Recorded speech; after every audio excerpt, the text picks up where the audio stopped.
来，乡亲啊，继续要来讲欠卵这件代志。农委会讲，为着要来满足着国内用卵的需求，3月底进前会扩大鸡卵进口的专案，会为澳洲、美国、日本、泰国等8个国家来进口超过500万粒的鸡卵，而且会直接来进口零售线卖通路，互民众用国产鸡卵的价数来买着卵，也就是一克啊一盒安尼10粒65块。因为台湾真正是欠卵欠到有快，即摆就参超商的卵皮饭圆，这个皮吼拢改做一般的努力咯。超商饭圆的包装有加打一张纸，讲卵皮为14开始，暂时改做好甜。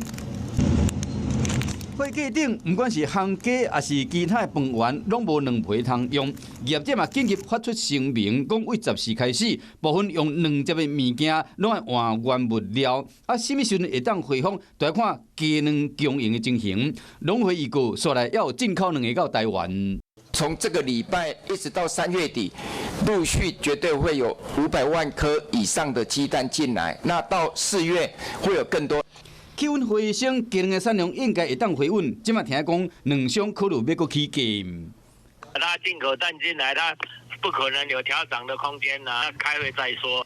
国产鸡卵价数敢会像卵商的理想安尼，搁起2-3块？农委会表示讲，这就要等拜六卵商协调的结果，一切尊重。不过民生用卵确实有解决的办法啦。因为除了澳洲以外，农委会伫7月扩大短期进口专案，将为美国、日本、泰国、菲律宾等8个国家买卵入来。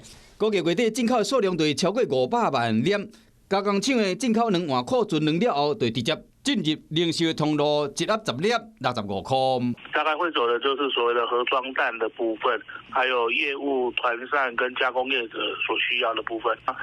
进口专案的鸡蛋是补充性质的这样的一个产销的一个处理的措施，主要还是以国内供应为主。大量进口国外鸡卵满足个人的需要，再加上即马气温有较回升，禽流感的疫情就较回啊。估计5-6月份，国内鸡卵的产量就会恢复正常，时到买鸡卵就唔免搁排列啦。